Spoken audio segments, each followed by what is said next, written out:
Югосинские борцы вновь проявили себя. Алан Засеев стал чемпионом России среди мастеров ковра по вольной борьбе в Смоленске. По словам тренера Тамерлана Кочиева, Засеев провел 3 схватки в весовой категории 88 килограммов, и из каждого вышел победителем. Наиболее яркой схваткой была финальная. Борец из Южной Осетии положил на туше спортсмена из Бурятии Булата Дашинимаева, завоевав свое 2-е золото чемпионатов России.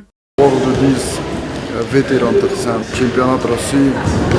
Анцаджи мохла пудар ход райста засет алан на уже кашхат подтверждает то, что Юмет хчендар ичиз я весомая я дивизиона.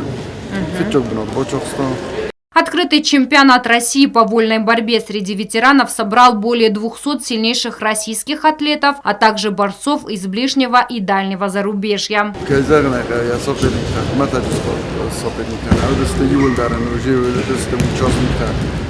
Чемпионат России, чемпионат мира, мастера ковра тахсан. Вот так что проходной схватка таджинаве дисфала он уже кашхал. Соревнования были этапом отбора на чемпионат мира среди ветеранов. Тренерами Алана Засеева являются Тамерлан Кочиев, Марат Гагиев и Таймураз Засеев. С очередной высокой победой Алана Засеева поздравил президент Алан Гаглоев. Глава государства отметил, что Засеев продемонстрировал силу характера, выдающееся мастерство и настоящую спортивную волю.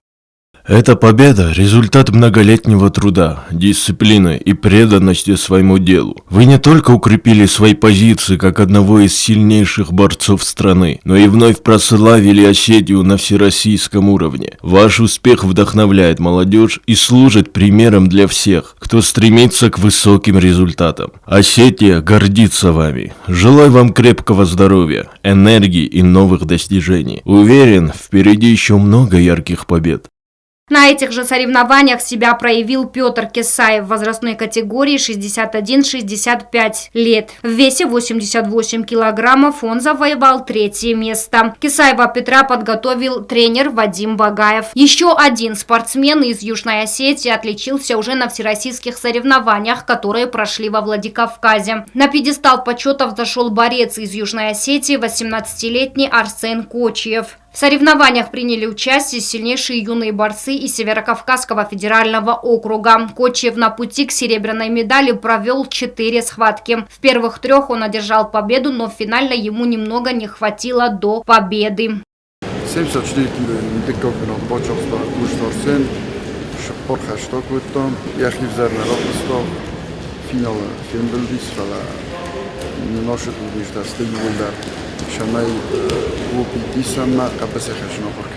По словам Тамерлана Кочиева, эти соревнования для Арсена являются хорошим подспорьем для будущих высоких побед. Агунда Губозова, Азамат Кудзев. Информационный выпуск сегодня.